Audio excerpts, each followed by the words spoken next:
All right. So that was a good warm up 5 minutes. But you know, all kind of crazy things happen in this platform on this show. There've been sometimes I've, popped out of the thin air or jumped from the roof. Different costumes, but I move all the costumes to the other part. Check out Tour for Cartoons. Christmas special on the way. Well, actually, when this comes out, this is going to be January. So you already seen the Christmas special.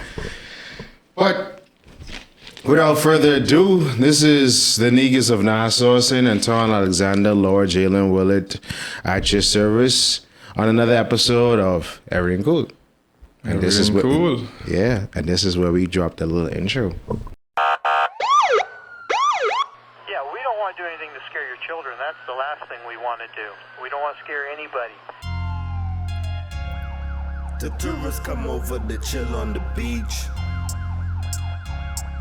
but they don't come over the hill where we sleep.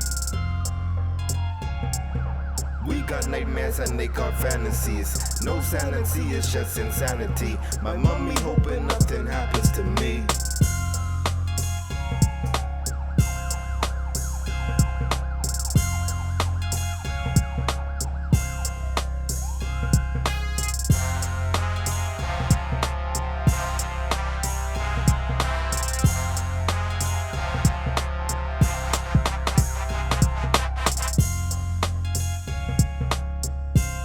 Now we back. We have a very great guest, a young phenom.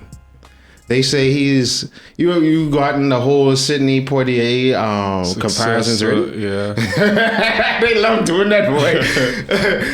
So we have none other. Please introduce yourself. This is Reginald Gibson. I go by Mr. Gibson now. I'm a film director and screenwriter with Holmes Rock Studio in Orlando, Florida. All right. I like Mr. Gibson. Was I even not like... Why you like it? Because I even have my own, like, when I really get into, like, a writing, directorial, producing mindset, I go by, like, my two middle names, Anton Alexander. So I, like, if I write something, I put Anton Alexander instead of Justin Williamson. So, everybody has their own... I convert into this person, but I convert into so many people. Sometimes it's Lord Jalen Willett. Sometimes it's Jesse Salma. Sometimes it's how I feel like. But how you been? I've been good, bro. Appreciate you for having me on, dog. Of course. In a minute. Yeah. The crazy thing is that after I dropped the Kanan episode, which was... A lot of people love it because Kanan coming here and we was spinning around in the chair doing all kind of foolishness. Yeah. Reggie hit me and was like, "But you remember me?" I was like, "Who you with?" And he's like, "Yeah, we used to play ball." And I was like, "Oh, flip!" I remember you was even shorter at that point. You grew since then. So I was dead too. I was dead. I wasn't that good. Because they was like, "Wait, da da da." I remember Desmond, right? Yeah. Desmond was like something you was doing, and they was like, "Wait." This boy arms almost by his ankle or whatever. My ring yeah. So that's what the memory that came back, and I was like, oh, flip. And then I remember him coming to my work, the place that should not be named, and I was like, oh, that's your boy who was on the interview that Devontae did. And I was like, okay. And I was like, I gotta find out the story behind him and him getting into film, because as a fellow filmmaker, I don't meet too many who really like go to film school. I mean, I do meet a lot, but I like meeting and sitting down and having conversations with, because this is part of my, crusade in trying to be a creator and trying to get my thoughts and ideas seen and elevate my status as a filmmaker. Even though I had to take a lot of detours over the last couple years, film is always my first love, and that won't ever change, But before we really get into you, Reggie, we have a segment on this show called a Bahamian word, phrase, or saying of the day. Well, mother sick. We had that a lot of times. Actually, I have a show called with Mother Sick. Checked it out. I might do some Mother Sick. I might drop an episode before the new year, or just catch it up in the new year. But okay, give us another word, because everybody like to say either bay or Mother Sick. All right. It could be a word, phrase, or saying. So it don't have to be just one word. Timing. Timing. For the international viewers, when a Bahamian says timing, what does that mean? Oh, you asking me? Yeah. Oh, okay. So basically, timing just means timing can mean a few things actually. So, but most importantly, timing is just like patience, something coming around the corner, you know. Timing. I gonna get this job, but timing, dog. Timing. Like I soon get this job. Yeah, for real. Yeah. But that, like that, bro. I always like writing. Is Roddy Ricch have a song called "Perfect Timing"? Like I always like that. Like when I going through something and I just feel like it gonna sort itself out, I always, replay that song in my head. All right, Reggie, timing. And this was perfect timing. He reached out for the interview. We couldn't link up. I think the last time he was on, but when you was like, oh, how we was talk? I think I commented on something, and I asked if you was in town, and then you was like, yeah, and I was like, all right, let's set this up and get this knocked out the way. Yeah. Timing. So, perfect timing. Perfect. So, Reggie, tell me about your early life. Like, what was it like you growing up? Obviously, you from Nassau or you from Grand Bahama? Nassau. Okay, you from Nassau. So what it was like growing up for you, like, going from primary school, high school, like, and when did, I guess, like, the whole film bug sort of bite you? That's funny because the film bug didn't bite me until 2021. Okay, so that's when you went to do your masters in July 2021. So what you did your undergrad in? Broadcast media. Okay, so what prompted you to get into broadcast media? So see, I have to backtrack. Really. All right, we go back in time and then bring us up to the present. All right, so childhood, I grew up in Fox Hill actually. Shout out to all my Fox Hill people. It was really fun. I was more of an indoor kid though. Although I played some sports, I was more of an indoor kid. I used to read the dictionary as a child. Okay. All right. That ain't a bad thing. That ain't a bad thing. That's amazing. My vocabulary was huge from when I was a kid. So I was also writing out all my notebooks. That's all my mom would have to buy me because I was just inside writing, reading. My uncle would test me on the spellings, definitions, all that good stuff. My parents had split, and then we moved in Carmichael, and that's when I went to. Well, I was always going to Bahamas Academy, by the way. So in grade 10, this is where everything shifted. So I always wanted to be a writer. I didn't want to be a filmmaker. Right? I mean, but part of filmmaking is the writing. Yeah, but like I didn't even think of filmmaking. So you want to be more like an author. Okay. Yeah. So I just wanted to write stories, and people would always tell me they could visualize everything I was saying. I was always super vivid and descriptive, so I always wanted to be an author, a storytelling from the simplest form, just writing. Okay. Filmmaking was nowhere on my mind. I didn't even think about it. I didn't even know it was possible. So grade 10, one of my teachers, she asked me what I wanted to be in life. I said a writer. She shut that down immediately. Why? You want to know what she said? What she said? Let me hear this. She said, that ain't a real career. What year this was? This was, grade 10. So that was about 2015.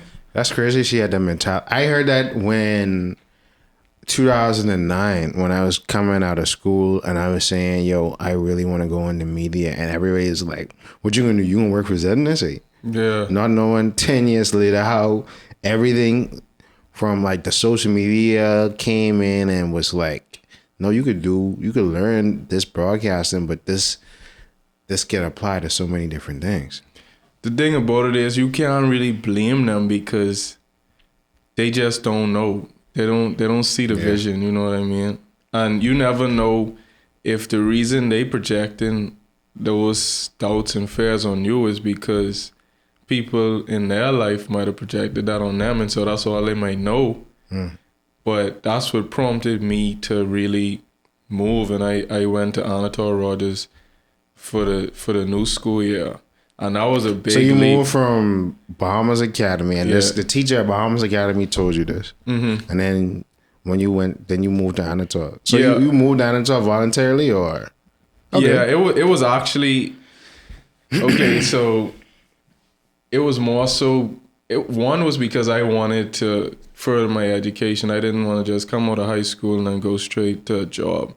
I wanted to go to college, but another reason why was because financially, my mom was struggling financially. It was like at one point 4 of us at Bahamas Academy. Oh wow! And I don't know if you know about the school fees there, but no, listen, I went to Kingsway, and so you know what's going on. Me and my brother, like he actually coming back home for the first time in 3 years next week, and we was talking about like Kingsway school fee used to be $1,035 in 2009, 2010. Most school fee now is $2,000 a term, bro. I was like, no, bro. Yeah, like it got crazy over like that's inflation for you, like almost over 100% markup. Yeah, that's crazy, bro. But once I left, and so I presented my mom with the plan. Right? Okay, so you chose, hey, let me help you, and let me just go to Anatole one time. Basically, you know, my dad, he was in the picture, but he was in Eleuthera. He lives in Eleuthera. Okay. He would help financially, of course. We always had a great relationship, but it was just my mom in the house, and so I saw all of that. I saw like us having to do layaways and all those type of stuff, and I just knew like maybe if I move, that would ease the burden a little bit. Mm-hmm. Plus, I would also have a chance to further my education. So you think Anatole is a better school than BA? Because that's the question that was in my mind. You saying for a better thing, but then it's like, hold on, he going from a private school to a government school. See, and the thing I wanna clear up is a lot of people sometimes look down at people in government school. Yeah, they do. But government school, I really grew so much, and that's because I put myself in that uncomfortable situation. So government school have that stigma, gangs, violence, all of that. Yeah. So my mom was kind of a little shaky with that, and once I really like sure, like I serious, I don't care, I can go. She was like on board. She supported me. My dad supported me, and thankfully, once I got there, immediately I got to work, and like the first time the report cards dropped, I got pulled into the office and they told me about this public school scholars program. Okay. And that's when I learned that, hey, this really happening, and I got to really lock in so I could get to where I trying to go. All right. So from that, it was like, okay, it sounds like you took your academics seriously from the jump. Definitely. So was it because you was in the house just always reading, and, you know, they always say reading a book could take you around the world, you know, sort of broaden your horizon, like places that you might not physically could go to these places, but you could learn about these places like you seen it before, you know?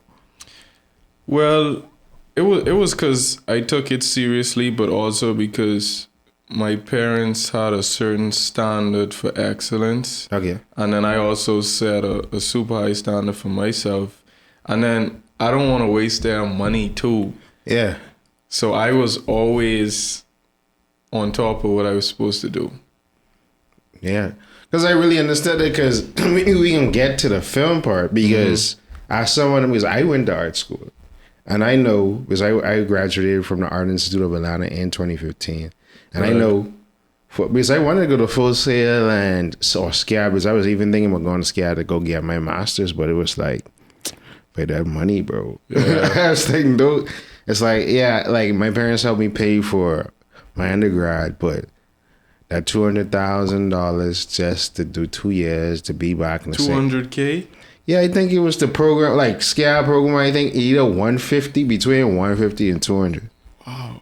And it was like, yeah, I could have tried to get scholarship because I graduated with honors. I graduated like with a 3.5 or whatever. So it was like, I could apply, but then it was like, bro, that can be too much. And then like where the job I was working at that time, I was doing things to where even if I was in the US, I wouldn't have these opportunities. So like working like not really in film, but more so in advertisement and marketing. So you know, it was like does it make sense financially for me if I can do this 2-year master's, come out, then come here and then try to still get this job experience or whatever the case may be. That was just for me or whatever. But you know, I know college, I just be looking at college. I'm like, when I have kids, wait, college tuition must be $300K or something, bro. Probably. Bro, because that's like, wait, like if it's like 150, 200 now, imagine 20 years from now, bro. And it's like, the scholarship program thing is a very serious thing. And I wish more students, not just, more students sort of took their secondary level education more seriously. Because it was like, you know, especially like in the Bahamas where if you get a couple number of BTC SCs, you could go to COB for free. And like that could be a start. And then you just definitely move on. But at least you got a foot in the game, you know. But and a lot of high schoolers ain't really thinking too long term in high school. They ain't really thinking, all right, where I can go to college in grade 10. You ain't really thinking about that. Some, but not most. People thinking like, oh, we playing poker tomorrow, or I guess what I doing? We have PE tomorrow. Like you don't really thinking 10 years from now. Most people. Yeah, most people for real, and then that's why they get one day they wake up like 30 and they like what I did with my life. Unfortunately, you know. But so basically, you was in the scholars program, and this allowed you to get a full ride to your undergrad? Yeah, I got a full ride scholarship to Central State University in Wilberforce, Ohio. But Wilberforce, Ohio. Yeah. Okay. So cool. Okay, so why you picked that school, or that was the only school that was offering? Initially, I was going to Texas Southern University. TSU. Right. I was going there initially to do engineering. All right. I hate engineering. I don't even care for engineering. So, how you got to engineering? How you was going to go do engineering at TSU? So, when I was told I couldn't be a writer, looking up to a teacher at a young age, you don't really have that self-confidence yet. So, I believed that was law, basically. So, at that point, instead of chasing what I wanted to do, I was chasing what's gonna make money, and that's the wrongest place you want to be in your journey, because you could really, like me, walk up and go all over the place. I think that's a lot of people doing. Yeah, because even when I went to film school, people was like, "How is that creative thing working out?" I'm like, I bet on myself. I didn't know social media and this stuff would have blow, but it's like, I rather do what makes me happy. And I even know I always tell people, like, it ain't easy being like an artist or whatever, because it's like, it ain't no scalable thing. Like, it ain't like, oh, I could do this, do a couple years, get certain certifications, and then my pay scale go up. Like, it ain't no, man, you basically have to make up your roles and make up your own experiences and negotiate your own money and things like that. Yeah. So, like, you know,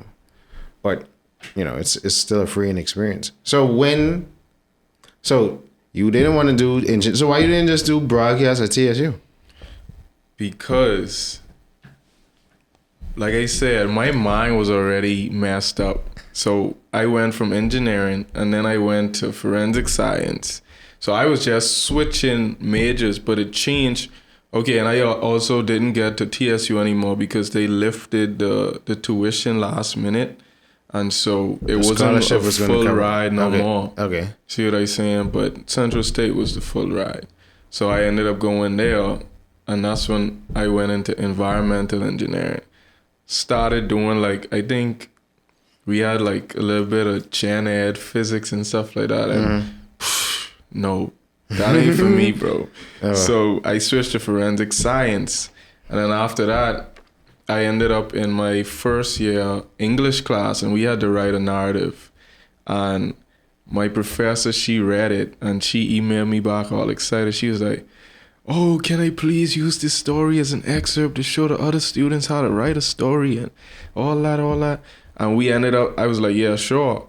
But she talked to me after class one day and she was like, "This is a great story. What's your major?" And when I tell her what my major was, she was like, "No, you gotta, why? And so she just basically got my mind back on the right track that, hey, you should be writing, bro. But Central State didn't have like that type of a writing program, creative course, so I just so nothing did in the best liberal thing. arts or nothing like that, or they didn't have a liberal arts program, because that's what that would fall under. Like, No, I don't think they had nothing like related to that. No, okay, they had like English stuff like that, but not like nothing more creative, to be honest. Nothing Okay. really creative. But fast forward, I switched to broadcast media, ended up top of my class, well, top of my program, the broadcast media program. Won a couple awards, excellence in writing, Spirit Award, top junior scholar, like 2 or 3 scholarships. And then this where things took a turn for the worse. Well, not really the worst, but I told my favorite professor at the time, because I was basically his protege. He was a great journalist, and so I had like a lot of internships he put me on to, and I was just doing what I supposed to do. Initially, I was gonna go to try to be a sports reporter, like with ESPN or something like that. I wouldn't have mind doing that. But when I told him that I wanted to pursue my film degree, he was like, "Not many people make it in that field." And so I was just like you too, like every single time it was like someone trying to stop me. But that's fine though, because they ain't see the vision that I had. You feel me? So, yeah. and I already went through that experience in high school, so it didn't really move me. It was more so just like, I can prove you wrong. And my favorite quote, "Success is the best revenge," by Frank Sinatra. I always live by that.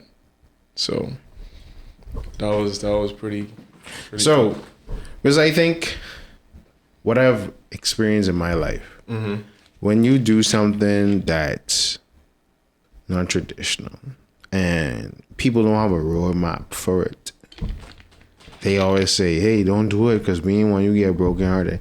You know how much times people tell me that over the years, and then not just with film, because with like my daddy every day, "Oh, you always spending all this time here. You always doing the podcast," and it's like, no, but I see the vision. I already see how the world turning. Or when I would sit down with major execs at different broadcasting companies locally, when I telling them the future is streaming and all this stuff, they don't see it, and then the change happening, and you plan to play catch up. Yeah. Or like, so many different things, but it's like, because they can't see it, they just project that down on you, where it's like, because this is my passion and I am passionate about this, I already have done a lot of the legwork to understand what I'm about to do.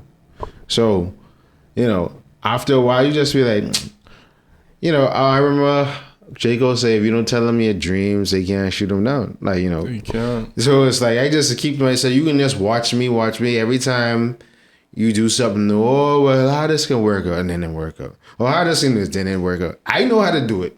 Just say you ain't know how to do it. You can't say it, and just accept that, hey, well, if this person says they're going to do this and that, they probably know how to do it, or going to go test it out. And then when we see this, it's just bad on them being successful at it.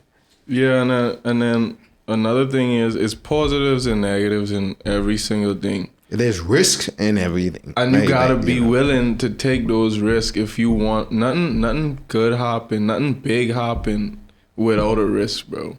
Exactly.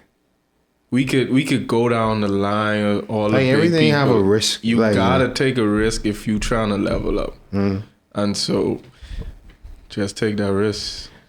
So, what's it like? Where this place was?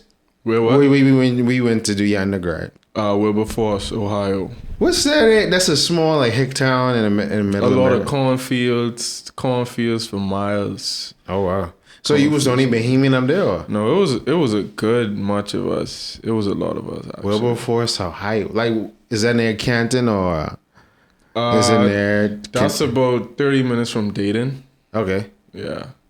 Wow. Like, because I always used to say, but I know how y'all is. We pick yet in these schools out in the middle of nowhere. Yeah. When I was driving there, like as a freshman, it was literally just cornfields. It started getting depressing. I was like, bro. But definitely happy I went through that experience for sure. Okay. So when you graduated, like what was...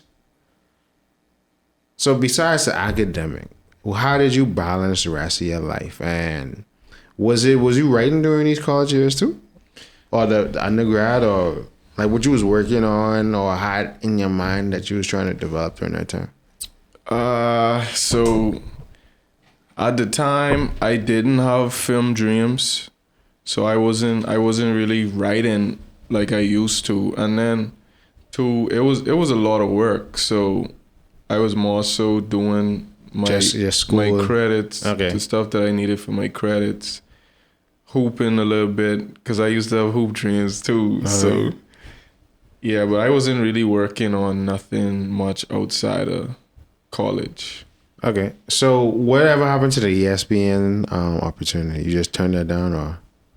Yeah, because that's when I realized that as it got closer to graduation, I realized that I don't really want to do this sports broadcasting journalist thing. I want to be more free and just create how I want to do it. You know, with journalism is fiction, and then non-fiction. Non-fiction, but it's still a 9 to 5 hard clock type of thing. Yeah, and it's such strict rules in journalism that you ain't really have no freedom. And I wanted the freedom to write what I want to write on the paper. And so I went to the career development people, and one of the ladies, she told me, so why not go to film schools? Because I told her, like, I want to write and stuff like that. She was like, so why not go to film school?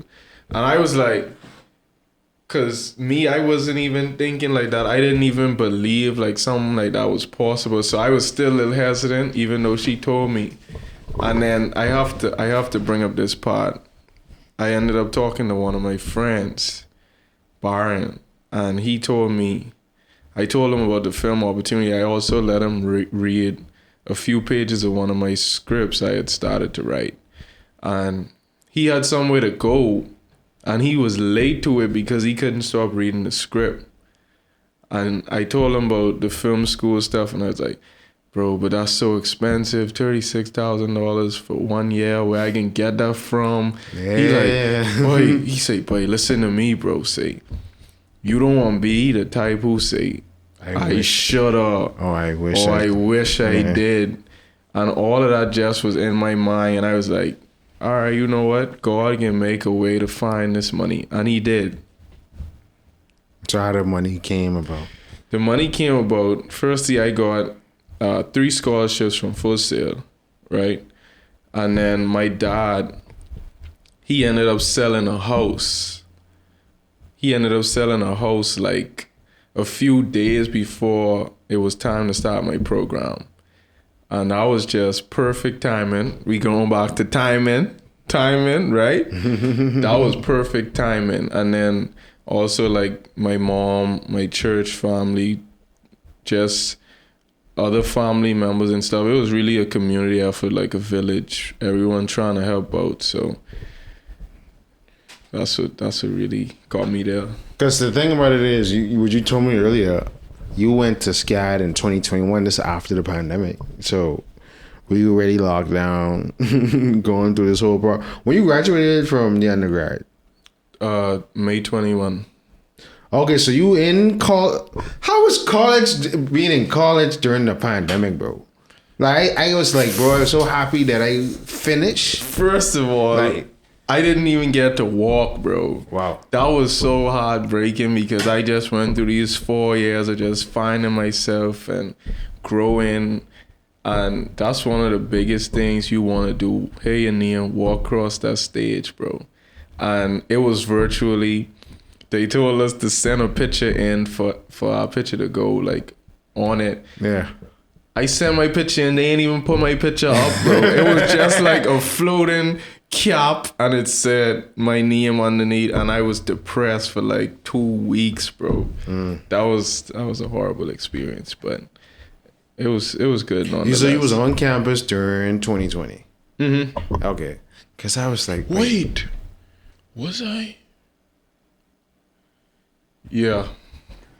Because I was like, bro, imagine being. There's a lot of precautions. That's all. Yeah, because I was like, wait, I was living my college years. Imagine you, or last year high school. Imagine you, last year high school, last year college, you in a pandemic and everything locked down, bro. Like, that'd have been trash. So in a pandemic, you gathering friends because all kind of people, lost their job, lost all kind of, financial setbacks and things like that. So in a pandemic, you was able to get enough funds to go back to school. Yeah, it wasn't me at all. It was just family. Like that was really the difference maker when my dad sold that house. That was clutch. Okay, that was clutch. So I always like to ask people this, right? And I want to get your take. Mm-hmm. How did you sort of, did you feel that a messianic pressure that a lot of Bahamians feel when we travel abroad and we carry the burden of success, that we have to do this so we can make our family proud, like be their hope? So like if, It wasn't a burden for me. It was more of a responsibility. I wanted to do that. That was the goal from grade 10. I wanted to be the one to break the generational curse. That's the goal I set for myself and my family. So it wasn't a burden at all. Because I always have these conversations with I had them with a lot of my American friends where it's like, wait, when you see like, especially Caribbean people come to the States, like they whole family, not just parents, family, like auntie, cousins, them, they send them on a mission to, hey, try to make it. So when you make it, you can pull everybody else up. And that, we like when I went through the process and think back on it, that's a lot of pressure. I used to date this girl and she's like, yo, that's too much pressure. But it's like, bro, that's what we given. So I think that's why we perform so high, because it's like, bro, I might back against the wall. I gotta go for it. Like, yeah, like, I ain't got time to play. And sometimes, I guess that's why a lot of kids, when they achieve these heights and have to, unfortunately, return back home, people have that, like, year or two depression, because it's like, you feel like you failed. Like, you got your education, but you can't save no one. You don't feel like you could save no one from here. Like, you back in the trenches again. Yeah, and that's really what comes with chasing greatness. It's really like, you want to help, but you want to help people, but you have to help yourself first in order to successfully help people. Because like you say, you could come back with your education, but you can't do much with it. And honestly, bro,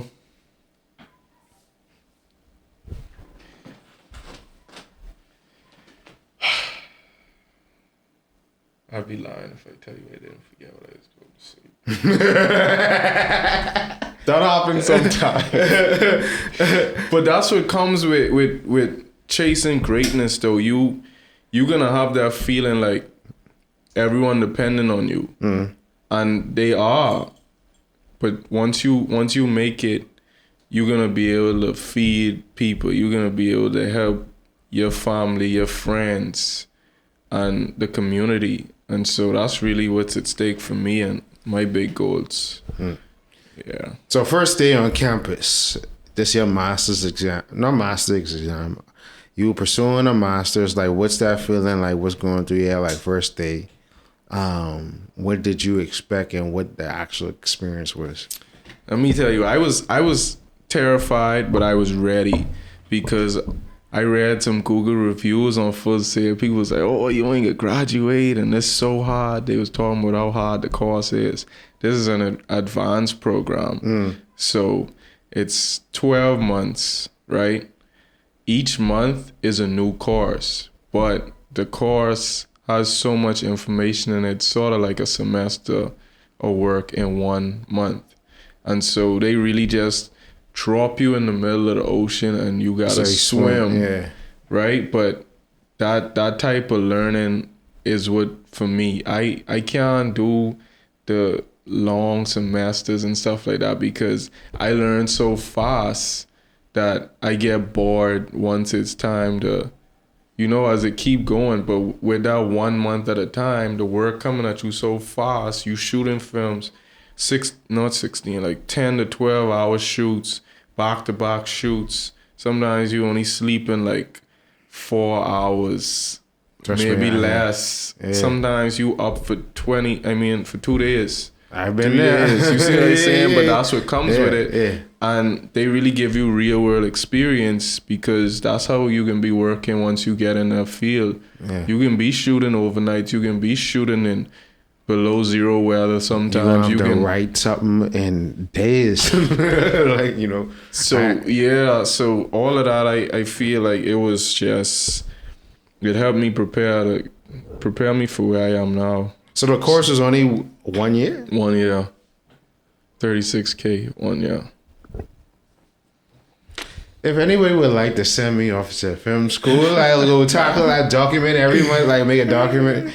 But that grind different.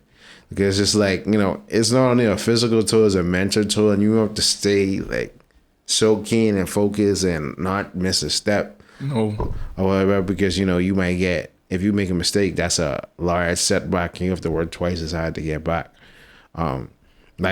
Even like a real world experience I had recently where I'm basically liaising for rental studios from here, and I got a team in Miami and Orlando. They going in by, I got to delegate up until 1, 2 o'clock in the morning.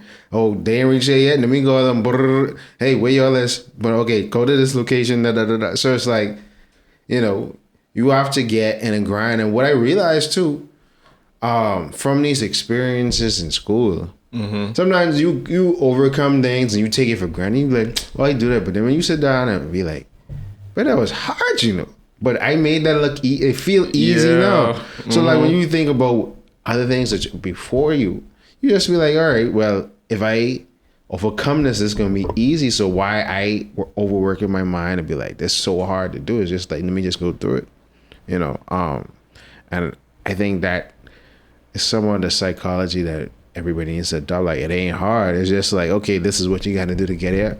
Let's go do it. Let's get focused and let's go through it. So after you got a full ride, 12 months go by. How you feel in month 11? Month 11. Because this the last one to go, and it's like, I almost home.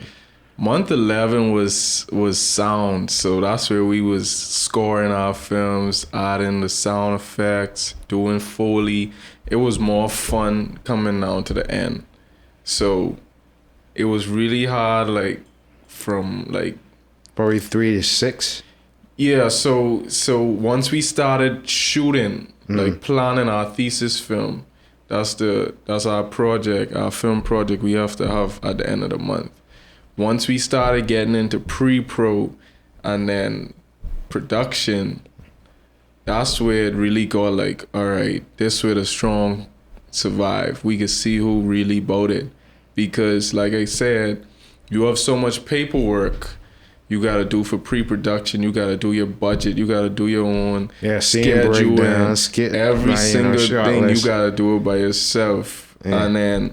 And remember, keep in mind, you only have a month, really less than a month, because you got weekends, all of that. So you have less than a month to do all these stuff. And then you have to get into shooting. That's when we had to work on each other's films. And people tired, bro. we up at 3 a.m. in the morning. Then we wrap at maybe like, say like 10 a.m., right? Mm-hmm.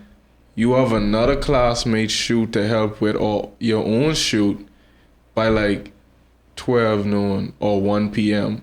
You have enough time for a nap. Me, I never used to go to sleep because if I sleep, bro, I can stay asleep. Mm. If I too tired, I ain't gonna wake up from that alarm. And then I also don't drink coffee. And you know, on set, that's one of the biggest things. Don't drink no Red Bull. Take it from me. I remember it was this time. It was like a 4-day period. And I got 7 hours of sleep, and that's because I up 2, 4, 3 o'clock in the morning drinking Red Bull. As when I lay down my heart, I was like, no. Yeah. From then I stopped drinking Red Bull. So, you know, like I say, get the coffee. You know, make sure you get your like vitamin B. You know, iron to sort of like keep you up a little bit, and then just make sure to get your nutrition because that's how you get sick too. Bro. But that's a part of the grind though. Yeah. I appreciate the entire grind.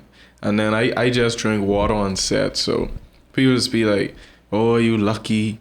You could stay up without coffee.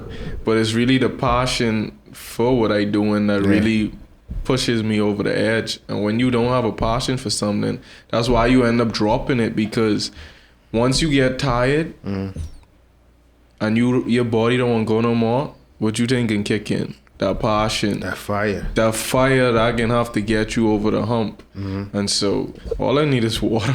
That's it. All you need is water. Just water.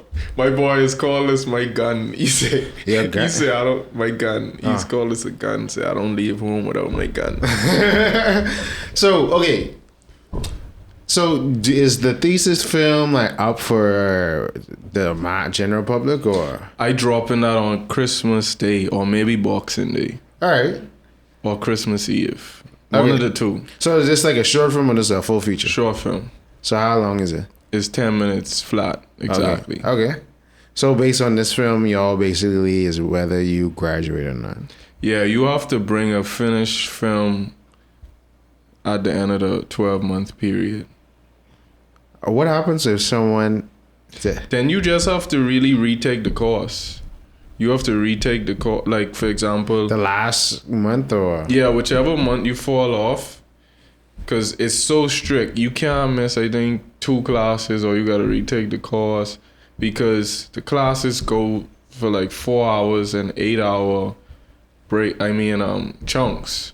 So if you miss one day, you know that's like a lot of time gone, and you only have a month in that class. So if you miss too much hours, then it's like you automatically fail. You have to retake the course. So if you don't bring in a finished film, you just retake that CM course until you bring in a finished film. Wow. Because this reminds me of when I did portfolio for my undergrad. Basically, you have to have like 5 projects, the whole website, branding, everything, and it's like, you know, you have a couple. Well, it's pre portfolio prep, and then portfolio, and then you have to go into front of lectures and present your portfolio, and they got to say what passes and what don't. So that whole process was nerve-wracking. But like I say, but when you go through certain things like this, and you really look back, you be like, by going through that, like, ain't nothing really too hard after that. Yeah. So you know. But tell me about how they finally graduate and then graduate with honors and things like that. Like, because 2022 would have been when you was done. 2022 when? When I graduated? Yeah. That was July 2022. Okay, so just past July 2022. So how did it feel finally, like finishing the program and anything like that? Let me change this body real quick. But you answer that question.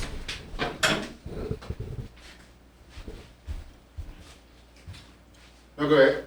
You said, how did it feel graduating? Yeah. So it was a relief, but I was also so grateful because, one, I graduated top of the class. And then I just was able to put myself in certain spaces, like with a Netflix documentary I did, I did a shoot with NASA. I acted and I worked on a feature film set to stream early next year. I have like 20 plus short films and music videos under my belt. We shot some music videos for some celebrities, so I was grateful, and all of that is just a part of putting yourself out there and just just taking risks, really. Just taking risks, so I was honestly happy, overjoyed. Because, hold on, so from July 2022 to basically now, you already did 20 short films? No, I did that. I did all those stuff I listed off within a year at Full Sail. Hold on, so they say you only need to have one film, but you did. Yeah, so you have to present a thesis film. Okay. But you also have the opportunity to work. So basically it's all projects. y'all films in this class combined, so you have credits in all these different. Plus outside stuff like the Netflix documentary, the feature, the NASA shoot, certain stuff outside of the classroom I also have like under my belt. So the NASA shoot and the NASA shoot and the Netflix stuff happened when you was in school. Oh, you was really working. Yeah, because I think the whole time. Okay, you busy with working on your thesis film and this. Like, okay, what? Like, when did you have time to do anything else, or was it like certain intervals? It wasn't no time for nothing else, just Full Sail. Okay, so the outside stuff was still school related, or this was just like. You mean the outside projects? Yeah, like the NASA film and the Netflix. The NASA one was school related, Netflix school related. It's just like a lot of times Full Sail is such a big school that people bring projects over to Full Sail and they also need crew. And so they come to different classrooms and they request crew, or they ask people who trying to work on something, or if you already put in so much work that professors already know your work ethic, know your strengths and where you could help this film, then they would say, hey, there's this Netflix thing coming up. Would you like to work on it? Something like that. So what your primary role was like you was writer on all of these, or you just did whatever you needed to do to get your foot on set? At first, I used to limit myself to just trying to write and then do like a little bit of grip. I knew like the end goal was directing, because as a writer, a lot of times I just go hand in hand, because that's your film. No one really gonna know that film better than you. I mean, directors could interpret a film, but you really could see exactly what you want this film to be, and that's where I really took advantage of that in my directing talent class. That's where all the as if scenarios come in. Let me do something really, really quick with you. So as a director, they have these things called the as if scenario. Firstly, you don't want to tell an actor, act like you doing this. They acting. You don't have to say that. That's annoying to them. They taught us about the as if scenario. So you're my actor, right? Jay, I want you to walk inside as if you just got your heart broken by the girl you was with for 10 years. She cheated on you. And you're also drunk. In your head, you can't see that and see how you should act.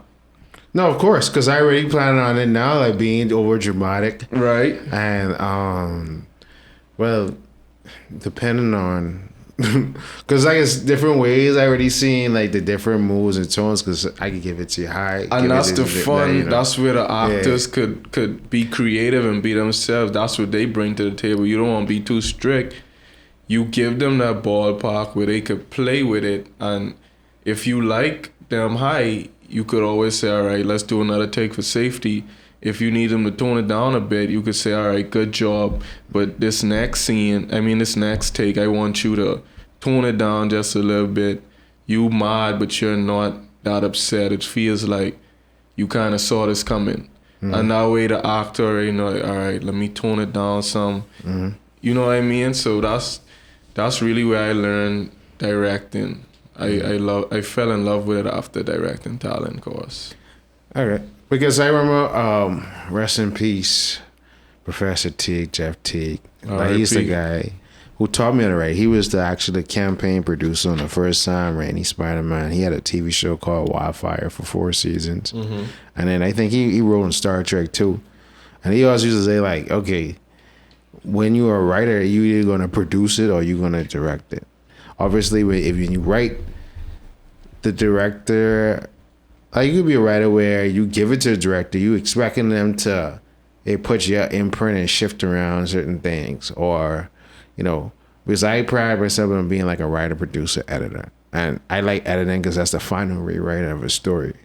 So, you know, how I approach writing is sometimes I write it skin and bones, and then I want to do table reads to flesh out certain things, and then, you know, get more incorporation from others, and then maybe, okay, we can have a nice sizable film, or, you know, when I get to a point where I write something and then I be like, all right, I like this person's director style, and I know already could foresee how would their tweaks would be, and it would be in line with my goal. You know, I see things or write from that perspective. But I just love this whole thing because it's like, it's literally taking the fantasy and turn it into reality. And I think that's what I loved about the whole process of everything. But what do you foresee as it pertains to, you know, more Bahamians who have these dreams and goals and actually trying to pursue them? Now that you got into the industry, you're making a great name for yourself, you then take the quote-unquote traditional path, or you figured this out a little bit later than most. With some people, like I have a coworker, he trying to get into film school, where like he like 19 or so, but now he going to Chattahoochee in Georgia to try to get into GSU, so he can be more closer to Atlanta, so he can start, you know, internships and things like that. So, you know, everybody's journey is a little bit different, but the end goal is the same. So, like, what would be some of your advice for aspiring Bahamian filmmakers? For aspiring Bahamian filmmakers, I would say, first of all, protect your dream, right? Don't share your dream with too much people unless you really trust them, because they will try to shoot it down, like we were talking about earlier. If you truly believe you could do something, don't let nobody tell you otherwise, sway you from what you're trying to do. And then also, filmmaking is really trial and error. So just create. A lot of people learn on the fly just by shooting stuff. You learn once you watch it back, all right, I could have do a little better with this composition, this lighting a little bit off. I know next time I could add like a side light, you feel me, or a backlight for this certain shot. Oh, I don't like the static shots. We need more movement in certain shots. This one should be a gimbal shot. Like, you learn more on the fly, sometimes more than you learn like just like studying, and you know what I mean? Like, really and truly, you just want to create and learn from your mistakes. So that's what I would say. But we have some big stuff coming for filmmaking in the Bahamas. Tell us about that. Because you've been talking about this for the last 3 months in DM. Yeah. So are you able to share, or there's something still more top secret? It's top secret, but I could share some stuff on it for sure. So we have Holmes Rock Studio. We have a film coming to Freeport, Grand Bahama. It's an estimated $2 to $3 million budget film, right? My boss, he's from Freeport, so I guess this kind of feels better just because that's where he's from. For our first one, I think that'd be super iconic. But not only are we bringing that big budget movie to Freeport, but we're also providing temporary employment for people interested, for the locals. So we would need about 60 to 100 locals for extras and set design. Oh, wow. Yeah, so, and then my role on it, I have a few roles. I wrote the screenplay, but the story is by my boss. But I wrote the screenplay. It's already been greenlit. So you already have the clearances from government and have the money in hand? Yeah, we self-funded. So right. we ready to move. We actually start shooting projected in April. So April 2023. Yeah. Okay. So we actually doing a lot of stuff. But my role, not only the screenwriter on it, I'm also an executive producer on the project. Okay. And so with that, I'll just be handling really and truly logistics. Whatever needed. Yeah. Whether it's casting, I gotta be there for casting, location scouting. We got location scouting coming up soon in Freeport. So it's just a bunch of stuff coming up. And then too, we're gonna be watching to see who we may be able to bring on board at Holmes Rock. You never know. That's why it's good to, when you on set, you just give it your all and you work, because I can be watching for sure. I can be watching, I can say, hold on, Jay look like a hard worker. He don't complain, he don't be slacking off, he proactive. I don't have to say, move that apple box. I don't have to say, move that C-stand. He on it. It's the next shot, he already moving stuff. So stuff like that we want to see. And so you never know, we might find one or two people who we could bring on board at Holmes Rock. So have y'all taken this to the Bahamas Film Commission or any those involved? No. They're gonna hate me when they see this. Why? No, because I get relationships over there, and they've been having seminars about how because for the 50th anniversary, I can let you know this. I don't know if they expose this to the public yet, or they been tea leave doing this. Well, for the 50th anniversary, they want to provide funding for different scale films in order to stimulate. I think it's the orange economy. Mm-hmm. Yeah. So they've already went through a process to where I don't know if they've made the grants available yet, but they have gone about trying to source the field to get feedback as to what each category or whatever should constitute. I have my own qualms with not really with different filmmakers, but how they go about things, to where I always just be like, again, how, because a lot of people may have the idea of, oh, well, we need to push to have more films on television and in theaters. And I'm like, both of those things are dying. Why you don't focus on digital? Whether it be streaming or social media or whatever the case may be. Or, obviously we have the different film festivals and things like that, which you have had. Bahamians have projects funded from all the way from Cannes. The Cannes Festival. And it's like, okay, you're getting the funding, now how you gonna market this thing? Because people never always think, okay, marketing, I want money key, for the film, but it's like, okay, who you gonna sell this film to? So it's like, it's these backdoor business steps that I feel like a lot of people don't think, okay, yeah, we want to create, but this business, this money, you just can't get money and not maybe, oh, well, I'm gonna put it in this festival, we could try to get this streaming deal. No, but you gotta know, okay, who's the target audience? You get and that sort of, I don't know if that somewhat taints the writing, but you have to write with that in mind. Okay, who am I writing this story for? Unless you're gonna have an unlimited budget and it don't matter, and you just could create the film. Right. I was just about to say that. But really and truly, budget or not, you writing for you. That's the movie you want to see. I think it was Quentin Tarantino. He said this. He said that he's writing the film for him, but everyone else is invited. So as a creative, you really trying to get your story on the screen for you. You write for you first. So. But I excited to see, like, it's the premise of this film, like, is it a Bahamian story or is it just happening in the Bahamas? Because you know it's actually a local film, a Bahamian film. No, I'm talking about like the premise of the story. Like, okay, is this the Bahamas is the backdrop, or it's about? Yeah, it's staged in the Bahamas. Everything Bahamian. Okay, for sure. He ain't trying to tell me. Yeah, I can't. You know how that's be, bro. Because I was like, oh, like, all right, I get the clue. Yeah. So, lastly, what do you want to leave the people? Actually, before we go there, okay.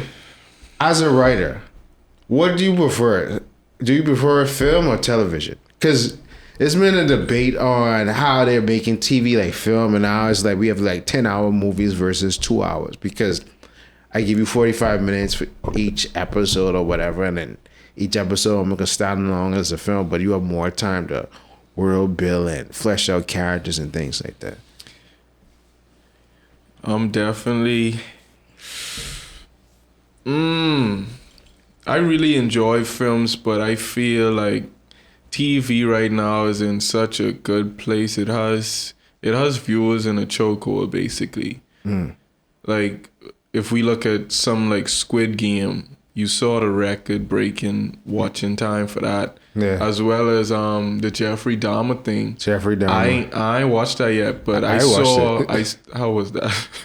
It was good. Was sick. It was sick. It wasn't as graphic as people made it seem, but then again, to my point, it felt like a film, like even like how it looked. But it's 10 hours, so you like, I want to sit down because it's building on so much story. But if you sit down and think, a 2-hour film wouldn't do this thing justice. Right. Like, you know, so it's like, but before, like, probably pre-2000s, it used to be this big divide between television and film, where film stars was like, oh, I wouldn't do no TV. And they saw TV as this cheap thing because it was lower budgeted and everybody wanted to be on the silver screen, the silk screen. But now, how we're streaming and how, like, they making TV look like film, it's like, and then also too with film, they're rehashing so much different old ideas. Like, you don't really have in Hollywood right now a fresh new idea to where, like, okay, and it's going like doing big numbers. Everything is a remake or a continuation of a big IP already. That like really like, or it's an adaptation of a book or something like it ain't nothing original. That's fair. So, you know, you would get more original things where the film is being aimed for the award season, but as far as like money makers or whatever, like they're not pumping out any like fresh things to captivate the general audiences. So that I think that's why theaters are dying. Streaming, people just a lot of studios goes like, okay, we're gonna show it in a theatrical release and then we're gonna take it to streaming, because then we already know, all right, well, most of the audience, they want to stream, they want to, okay, I can watch this film and then I can watch this 10-hour TV show. Yeah, that's the move though, because people really just want to be comfortable and binge watch what they want to watch. Yeah. So that's definitely where the world moving as far as TV and film streaming. Okay. So what's some of your favorite films? Like what you say, okay, like these to go to the factors to where I derive my style from, or I can see some elements of my style, how I like to filmmaker out of these films. Honestly, I'm a big Titanic lover. James Cameron did an amazing job on that. As well as Saving Private Ryan, directed by Spielberg. Okay. Those two, I really like those two. And then, did you hear about the new Tyler Perry thing that he's working on with Netflix? He's also one of my goats. I don't think what he has a Netflix film coming up called 6888, and it basically revolves around the World War II's only female all black unit, basically. Okay. So I can't wait to see that. That sounds interesting because like I know if you ever saw Five Bloods. Five Bloods? Yeah. No. The Spike Lee film with Chadwick, like one of Chadwick's last roles. Like Five Bloods sort of took place where these Vietnam vets went back to Vietnam to sort of find Chadwick's character who they lost. Like I think he got killed. Like he was the leader of their unit, so they were searching for his remains and they found it.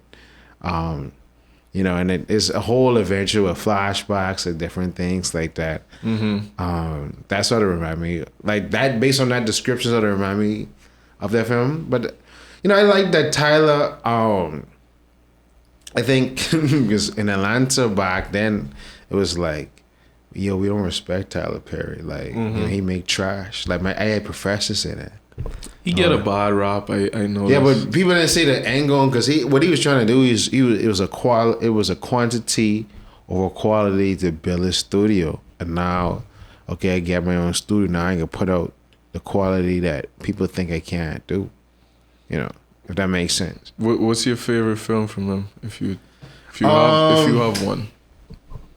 I love Temptation. I love Mr. Good Deeds. I did enjoy that.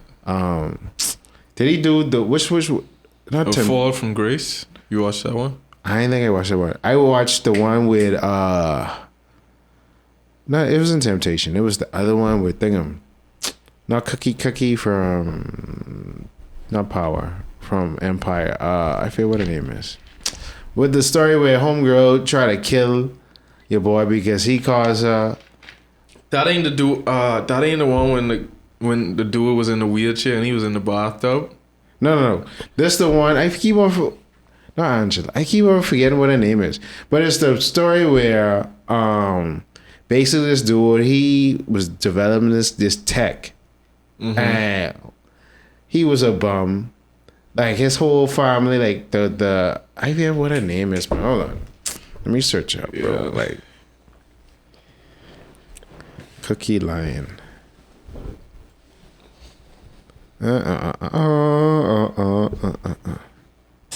Taraji, the film with Taraji was in, where she played the wife of this dude, where she believed in him. She gone crazy, he was cheating on her and crashed the car inside. Her boyfriend film and caused her not to be. She became barren, and then she just decided to leave him because he was just stringing her on, and she was believing him. And then all of a sudden, he meet this new woman and started to believe in him. And then his ideas started to get money and stuff like that. I can't remember the film, but it's a more. I don't like. I always said I'm more of a fan of Tyler's Medea related films than the ones with Medea in it. But that's probably by design because he like okay. Oh, I like For Color Girls too. What's that? But that's a Tyler Perry movie too, right? The Colored Girls. Yeah, For Colored Girls. I don't recall. The one with the film with Janet Jackson and your boy who used to play Ghost off of Power was like, you was doing the bending and nobody bent me over. Or whatever. It had the other scene with the Mikey Ealy throwing the kids outside the window. Like, you know. There's like For Color Girls was a play and he readapted it into a film. Okay. Like, you know.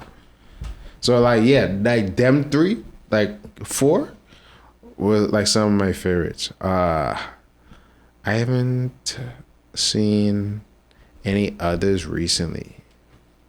Yeah, but I gotta get into watching some more films. Yes, Acrimony. I remember that. Yeah, Acrimony. Yeah, that's the film I like. I love, even though they have it like low on the fence, but like I say, I love his films. Yeah. When Medea ain't in it, that's me. Do you like any that she is in? Not really. Well, no. I like the one when I think it was when Bow Wow was like the main character and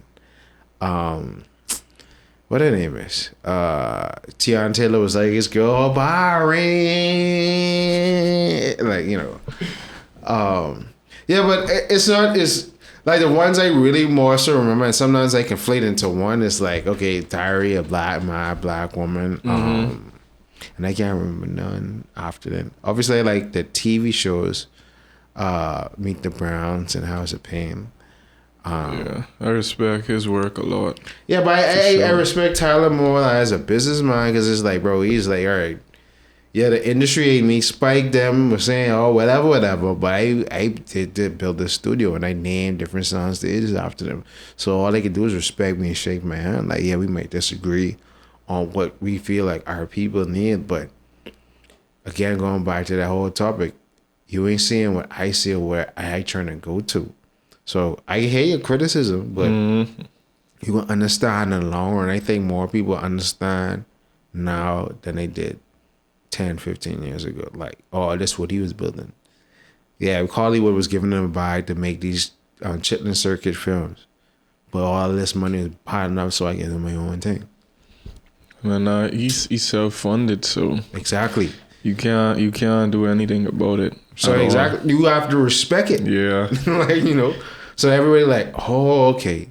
So you don't hear all them old Tyler Perry jokes people used to have like in the mid 2000s, early 2010s. So you don't hear them no more because you respect game. Oh yeah, I love the Why Did I Get Married films too. Definitely. Yeah.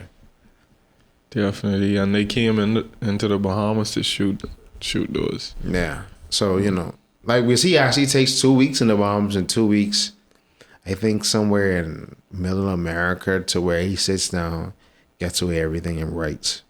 And I was like, boy, I would love to get in a space in my career where I could cut off all distractions and just get in the zone and lock in. For sure. Like, you know, but any final words, my boy?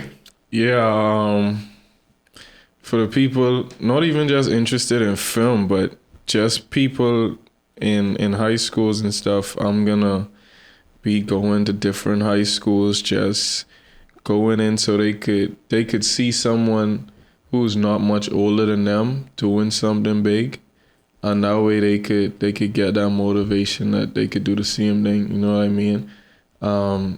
Because representation does matter. Mm-hmm. They don't care about Simon Sands, my boss. He's a Bahamian, yes. He do some big stuff, but basically he already passed his prime. They ain't gonna be able to relate with Simon. How they gonna be able to relate with a 23-year-old Bahamian? You see what I'm saying? So yeah. I go into all the schools. I have some already lined up. Anatol, I think, CR, SOC. So but I think some big stuff coming. When y'all do go to when y'all do go to Grand Bahama, two names that pop up to my mind immediately is Zaneo Newbold and Ariana Roberts. I don't know if you ever heard of Zaneo. Yeah. Saj. Yeah. I like what Saj doing. Saj, whenever you walking now, so you want me an interview, bro. What's the next person's name? Ariana Roberts. She went to Full Sail too. She's a former graduate. Oh, I think I saw her on a 2021 Ministry Youth Sports and Culture film panel. Yeah. Yeah, so I think I saw. So like and then also my boy Ruckus Man from I forget is it Dip Light? Ruckus. Yeah. I remember him. I was on the film panel this year. Okay. And he was in the comments and he had asked about basically how we gonna be able to get funding for like films and stuff from corporate Bahamas. How we gonna get the funding? Yeah. And basically I told Ruckus that really is how you negotiate it. You don't get what you deserve, you get what you negotiate. And so you have to basically negotiate with them like, hey, when you make certain whatever off this film, we get 10% off the back end. That would make a company more inclined to say, hey, let me sponsor this, let me fund this. But the Bahamas, corporate Bahamas, also has a responsibility to say, let's take this risk and fund this, because it ain't gonna never happen if we don't take the risk and say, all right, I believe in this story so much that I'm willing to bet my marbles and say, all right, let me go with Jay's dream, Jay's film, I could see this working out. And so, yeah, I remember Ruckus. When you said that name, I remember that. Yeah, Ruckus. Shout out to Ruckus. Ruckus has been on the show. Ruckus, you need to drop our episode too, man. It's been almost been over a year, bro. But thank you again, Reggie, for blessing Erryting Kool. This has been a very spirited conversation, something to listen to start the new year, new dreams, you know. Yeah, for sure. It's a jump, man. Yeah. What besides the film in April? What other projects you have like in the pipeline? We have enough.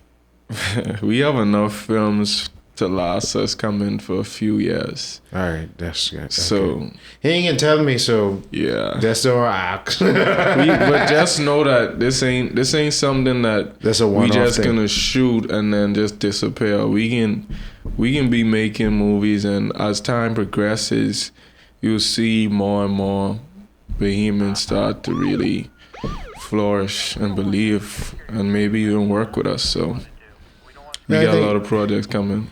I think you just gotta be. Well, I can say that off. That's a conversation for off air. But thank you again for everyone tuning in to Erryting Kool. This has been great. Thanks again to Reggie for coming through. Hit the number one real quick, bro. You could do whatever you want in this world. Trust me. Alright. Y'all got it. And with that, we gone. Yeah, see.